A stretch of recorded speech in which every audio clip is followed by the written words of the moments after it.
బైబిల్లో మార్కు సువార్త 1వ అధ్యాయం 32వ వచనం. సాయంకాలమున ప్రొద్దుగుంకినప్పుడు జనులు సకల రోగులను దయ్యములు పట్టిన వారిని ఆయన యొద్దకు తీసుకొని వచ్చిరి. పట్టణమంతయు ఆ ఇంట వాకిట కూడి ఉండెను. ఆయన నానావిధ రోగముల చేత పీడించబడిన అనేకులను స్వస్థపరిచి అనేకమైన దయ్యములను వెళ్ళగొట్టెను. అవి తన్ను ఎరిగి ఉండినందున ఆయన ఆ దయ్యములను మాటలాడనివ్వలేదు.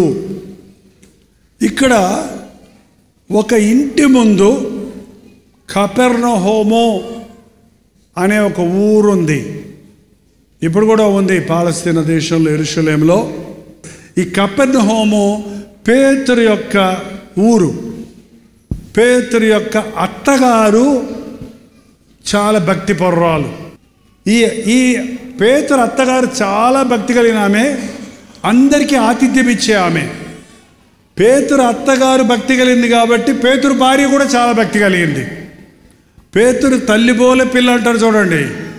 మీరు సరిగా ఉంటే మీ పిల్లలు సరిగా ఉంటారు. మీరు ఎన్ని నీతులు చెప్పినా మీ ప్రవర్తన సరిలేకపోతే మీ పిల్లల ప్రవర్తన సరి అవ్వదు.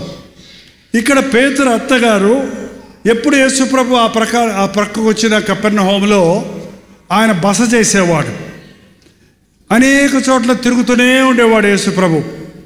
అక్కడికి వచ్చేటప్పటికి ఆ రోజు పేతురు అత్త భయంకరమైన జ్వరంతో మంచం మీద పడుంది. ప్రభు దగ్గరికి వెళ్ళి చేతిని ముట్టగానే జ్వరమామను విడిచిపోయింది. ప్రభు యొక్క తాకుదలలో ఎంత గొప్ప స్వస్థత ఉందో తెలుసా అండి. ఒక పెద్ద ప్రొసీజరు, ఒక మందులు, ఒక డోసులు ఇవన్నీ ఏమి లేవు. చెయ్యి మీద ఆయన చెయ్యి ముట్టుకోగానే జ్వరం తగ్గిపోయింది. ఇంకా విచిత్రం ఏంటంటే ఆమె వెంటనే లేచి వంటగదిలోకి వెళ్ళి వంటడం ప్రారంభించింది. మనకు జ్వరం వచ్చిన తర్వాత జ్వరం తగ్గినా ఏముంటుంది, మనకి నీరసం ఉంటుంది. ఏంటక్క అలా ఉన్నామంటే జ్వరం అమ్మ, ఎప్పుడు మొన్న వచ్చిన జ్వరానికి ఇవాళ కూడా నీరసమే. కానీ ఈమెకి జ్వరము తగ్గింది, నూతన బలము వచ్చింది. విందు చేస్తుంటే ఈ విషయము ఇప్పుడండి మన పక్కింటి వాళ్ళకి ఏం జరుగుతుందో మనకేం తెలియదు.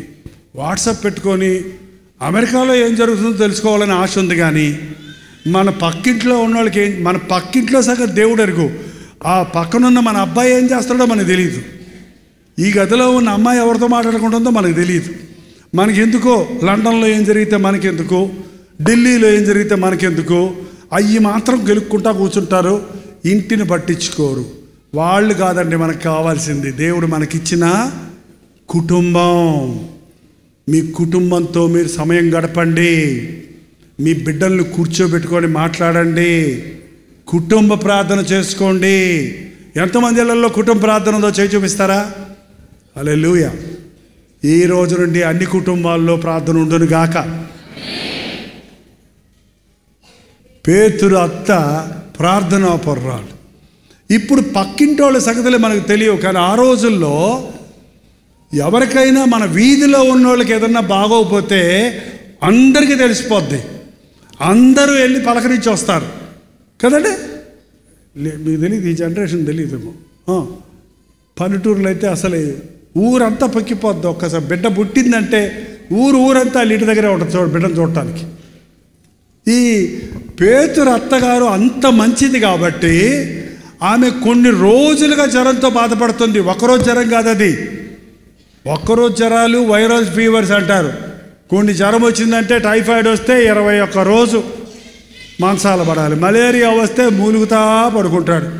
ఇంకా ఎన్ని రకాల ఫీవర్లో ఇప్పుడు కొత్త జ్వరాలు వచ్చేసాయి. కొన్ని జ్వరాలు వచ్చినాయి అంటే ఆ కరోనా వైరస్ వచ్చినప్పుడు కూడా ఏం చేసేవాళ్ళు, ముందు జ్వరం ఉందా లేదో చూసేవాడు. ఆ రోగం ప్రాణాలే తీసేసింది.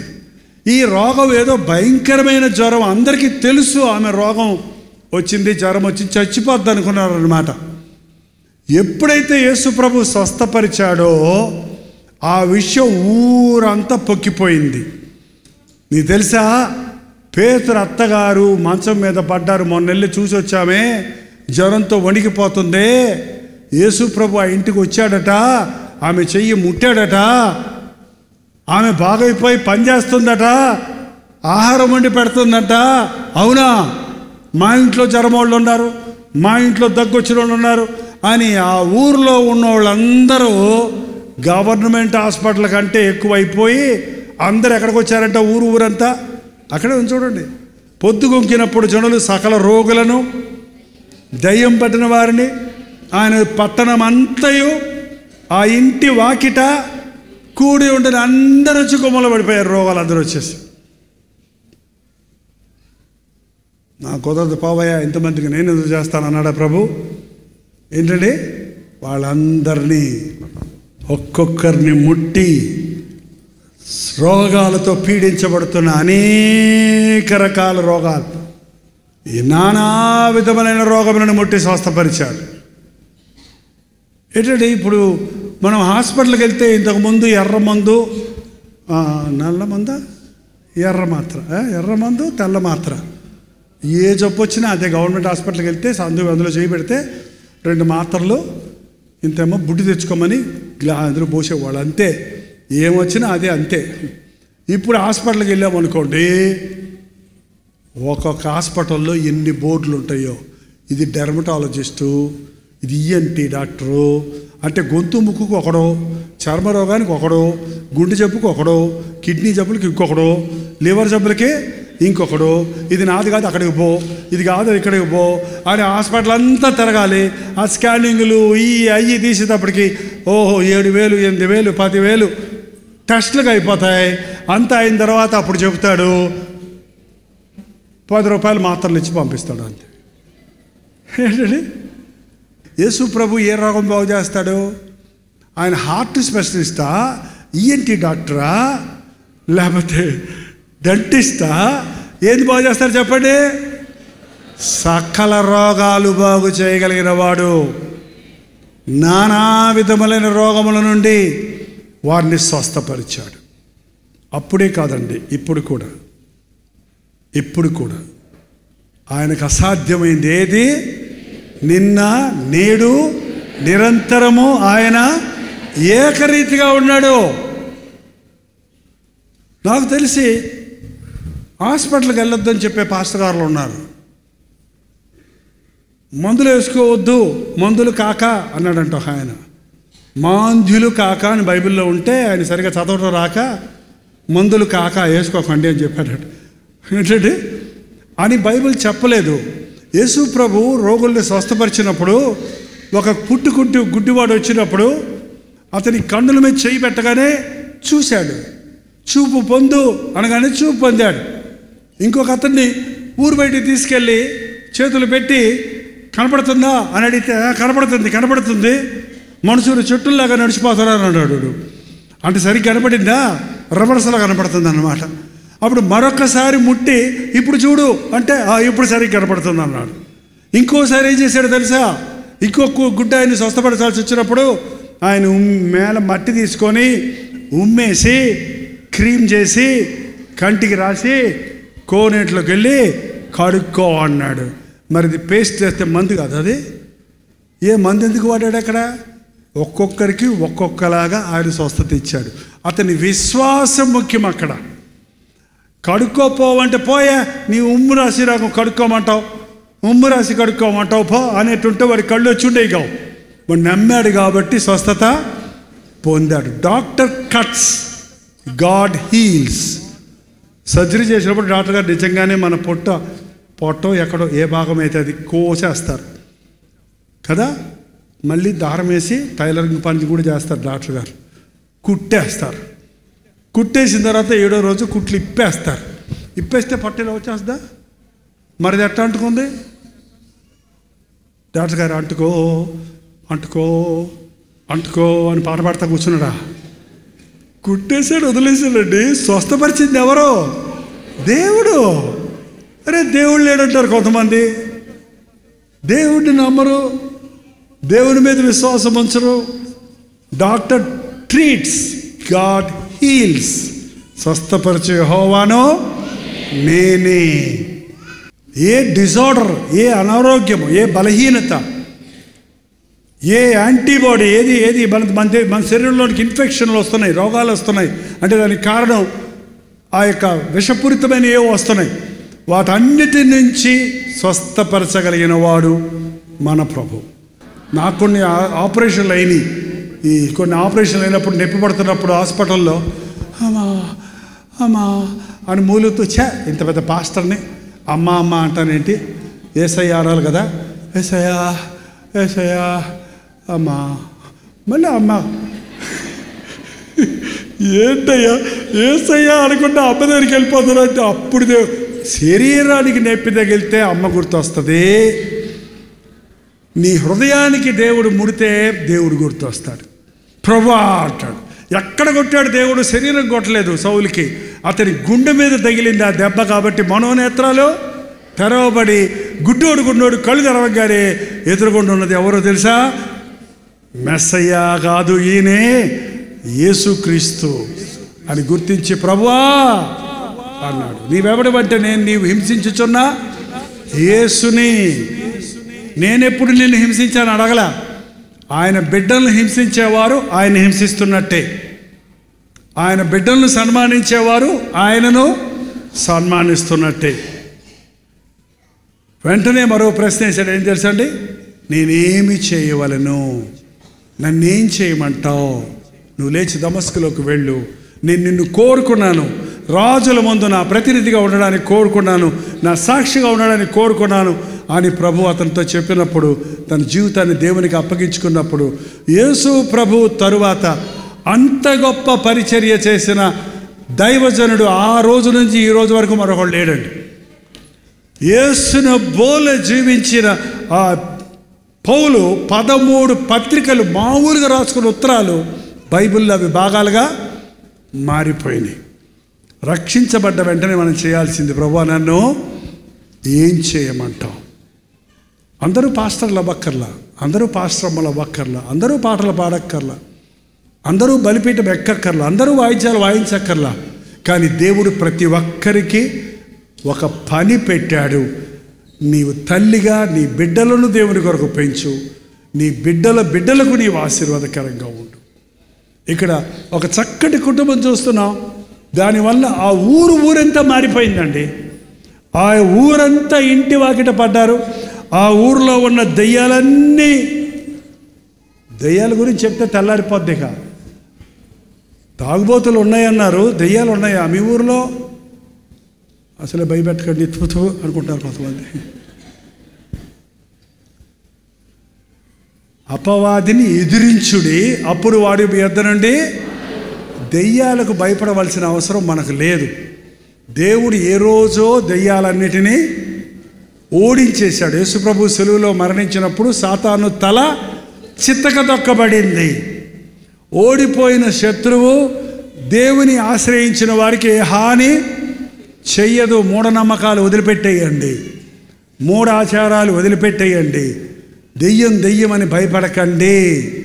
యేసు నామములో జయముంది. ప్రభువు నాకు తోడయుండగా నాకే భయమో లేదు. దెయ్యాలు ఉన్నాయా లేవా?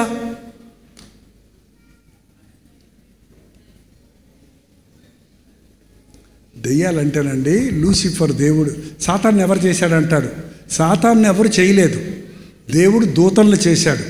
ఆ దూతల్లో ఒక దూత వెలుగు దూతగా, క్వైర్ లీడర్గా చేశాడు దేవుడు. అది గర్వంగా నేను కూడా దేవుళ్ళగా అయిపోవాలని హెచ్చించుకుంది పరలోకంలోనే. గర్వానికి పరలోకంలో చోట్లేదు కాబట్టి తోసేస్తే దాంతోపాటు 3వ వంతు దూతలు పడిపోయినాయి. ఆ పడిపోయిన దూతలే దెయ్యాలు.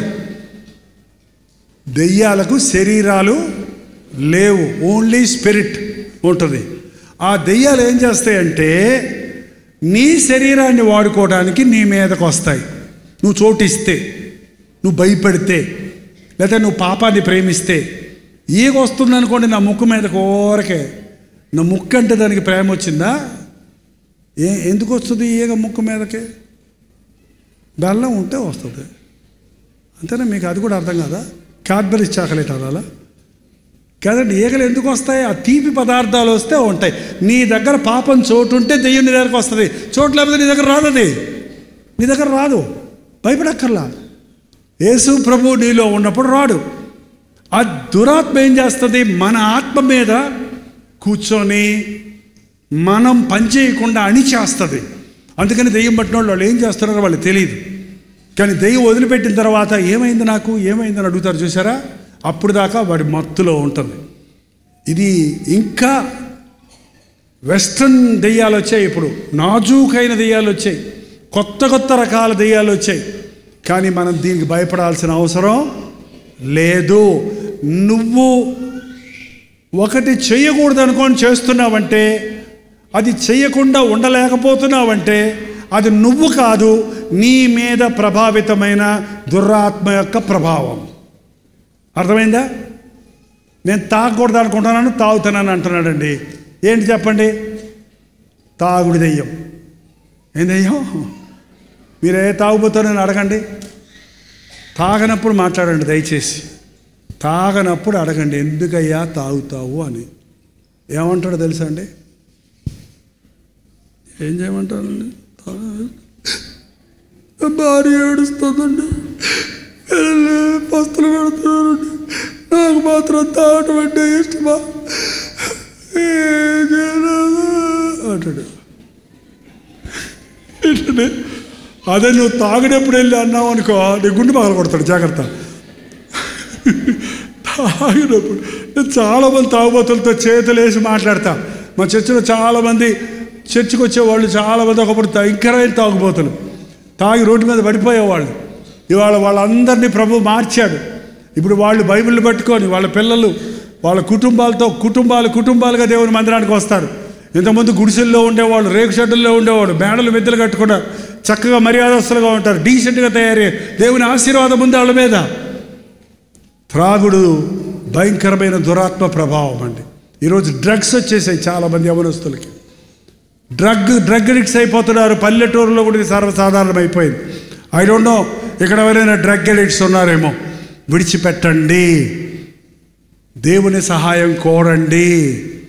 మీలో ఉన్నవాడు లోకములో ఉన్నవానికంటే అపవాది మనకంటే బలవంతుడే, కానీ మన ప్రభు అపవాది కంటే కోట్ల రెట్లు బలవంతుడు. అందుకని అటువంటి వారికి ప్రార్థన కావాలి. ఇలాంటి స్థలంలో కూర్చుంటే మీకు తెలియకుండానే మీలో ఉన్న దురాత్మల ప్రభావము నుండి పాట పాడుతున్నప్పుడే పారిపోయే ఉంటాయి. మేము లిటరల్గా చూస్తామండి. కొన్ని చోట్ల విజయవాడలో మీటింగ్ చూస్తున్నాం, జై జై యేసు, దెయ్యాలు గెలిచిన జై యేసు అని పాడుతుంటే అక్కడక్కడ గుంపులో ఒక 4-5 లేచి ఎక్కుకొని అందరి నెత్తిల మీద నుంచి భుజాల మీద నుంచి పరిగెత్తి బయటికి పారిపోయాయండి. ఏంటంటే వాళ్ళు దెయ్యాలు బట్టి ఉన్నారు. దేవుని స్తోత్రం. మీరు ఎవరు పారిపోలా. యేసయ్య నామములో శక్తి ఉంది. ఒకటే నేను చెప్పాలనుకుంటున్నాను. నీకు ఏ సమస్య ఉన్నా, ఏ చిక్కు ఉన్నా, ఏ బాధ ఉన్నా, ఏ భయం ఉన్నా, ఏ పరిస్థితి అన్నా ఆయన నామంలో అధికారం ఉంది. యేసుప్రభు తన శిష్యుల్ని పిలిచి నానా విధములైన రోగములను స్వస్థపరచుటకు, దెయ్యములను వెళ్ళగొట్టుటకు వారికి అధికారం ఇచ్చాడు. కాబట్టి ఈ రోజున యేసుక్రీస్తు నామములో ప్రార్థిస్తే ప్రభు దిగి రావాల్సిన అవసరం లేదు. ఆయన నామములోనే శక్తి ఉంది. ఆ శక్తిని అనుభవించి కానీ ఇవాళ మనం ఎవరము ఇక్కడి నుంచి వెళ్ళకుందుము గాక. నాకు తెలుసు కొంతమంది ఇక్కడ చీకటి శక్తులతో, దురాత్మలతో బంధించబడి విడుదల లేని వారిగా, అంటే ఏమి స్పందన లేని వారిగా ఉన్నారండి. అట్టి వారిని దేవుడు ఈ రాత్రి విడిపించును గాక. మీరందరూ లేచిలబడితే కొద్దిసేపు ప్రార్థనలో గడపాలనుంది. మీరు ఒప్పుకుంటే ప్రార్థన కావాలన్న వాళ్ళందరూ ఎంత గట్టిగా చెప్పగలరో అంత గట్టిగా హల్లెలూయా చెప్పండి. ఈరోజు ఈ ప్రార్థనలో దేవుని ప్రణాళిక నా పట్ల నెరవేరాలి అన్నవారు హల్లెలూయా చెప్పండి. నా మీదున్న శాపములన్నిటి నుంచి నేను విడిపించబడి ఇక్కడి నుంచి వెళ్తానన్న వారందరూ హల్లెలూయా చెప్పండి. ఈ రాత్రి ప్రభువు నన్ను ముట్టాలి అన్నవారు మనస్ఫూర్తిగా ప్రభువా నన్ను ముట్టు అని హల్లెలూయా చెప్పండి. అలాగే 2 కళ్ళు మూసుకొని నోరు తెరిచి నన్ను ముట్టయ్యా, నన్ను ముట్టయ్యా. పేతురు అత్తను ముట్టగానే జ్వరము విడిచినట్లుగా నీ గాయపడిన హస్తముతో నన్ను ముట్టి నా బలహీనత నుంచి నన్ను విడిపించయ్యా, నా రోగము నుండి నన్ను విడిపించయ్యా. నా మీదున్న పితృపారంపర్యమైన వ్యర్థ ప్రవర్తన నుంచి నన్ను విడిపించయ్యా.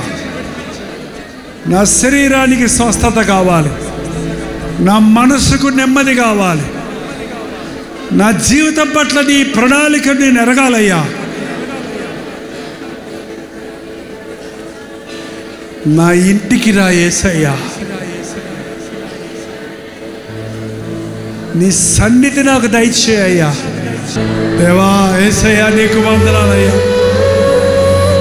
నేను చావవలసిన స్థలంలో నువ్వు మరణించి నేను పొందవలసిన శిక్షను నీవు పొంది నా కొరకు నీవు చేసిన యాగము కొరకు వందనాలయ్యా. నమ్ముచున్నానయ్యా. అవిశ్వాసం లేకుండా నాకు సహాయం చేసయ్యా. ప్రతి ఒక్కరూ ప్రార్థన చేద్దాం. పరిశుద్ధుడా, ప్రేమగల తండ్రి, ఒక్కసారి నీ బిడ్డలను చూడయ్యా. ఈ రాత్రి చేతులెత్తి నాకు విడుదల కావాలి, నా యేసయ్య గాయపడిన చేయి నా మీద పడాలి, నన్ను ముట్టాలి, నా సమస్యకు విరుగుడు కావాలి, నా శాపము నుంచి నేను విడిపించబడాలి, నా శరీర రోగముల నుంచి నేను స్వస్థపడాలి, లోతైన రక్షణ అనుభవాన్ని నేను పొందాలి, దైవ ప్రత్యక్షతలు పొందాలని ఎవరెవరు ఏ ఆశతో చేతులెత్తుతున్నారో వారిని ఒక్కసారి చూడయ్యా.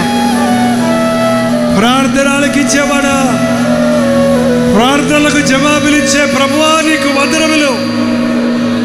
ఈ రాత్రి ఉప్పాడలో పరిశుద్ధాత్మని కార్యాలు జరగాలయ్యా.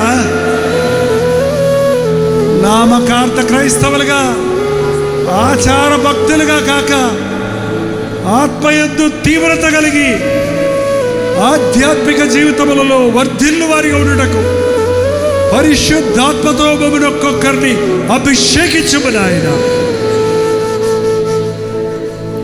నేను నా ఇంటి వారు యెహోవానే సేవించుదామన్న తీర్మానంతో ఇంకా గృహాలలో మారని వారు మారినట్లుగా ఈ రాత్రి నీ పరిశుద్ధాత్మ కార్యములు జరిగించుము నాయన. ప్రతి ఇంటిలో కుటుంబ ప్రార్థన, ఇంటి చుట్టూ దేవుని కంచె ఉంచి దురాత్మ శక్తుల నుండి తప్పించుము నాయన. ఎన్నెన్నో స్థలాల నుండి ఎంతెంతో ఆశతో ఈ స్థలంలో సమకూడిన ప్రతి ఒక్కరిని దర్శించి నా ప్రభువు నన్ను ముట్టాడు, స్వస్థపరిచాడు, నన్ను విడిపించాడు, నాకు ఈ గొప్ప రక్షణ దొరికిందన్న తృప్తితో ఇక్కడ నుండి వెళ్ళుటకు సహాయం చేయండి. ఈ అర్ధరాత్రి తిరిగి వెళుతున్న వారికి సురక్షితమైన ప్రయాణాలు దయచేయండి. నిశ్చితమైతే నిరాకడ, ఆలస్యమైతే మరల మేము కలుసుకోవడానికి అవకాశాలు కలుగజేయమని యేసు క్రీస్తు నామములో అడుగుచున్నాను తండ్రి, ఆమేన్. మన తండ్రి అయిన దేవుని యొక్క ప్రేమయు, కుమారుడైన క్రీస్తు యొక్క కృపయు, ఆదరణకర్త అయిన పరిశుద్ధాత్మ యొక్క సహవాసము కూడి వచ్చిన మనందరికీ ఇప్పుడును సదాకాలమును తోడై ఉండను గాక. ఆమేన్, ఆమేన్, ఆమేన్.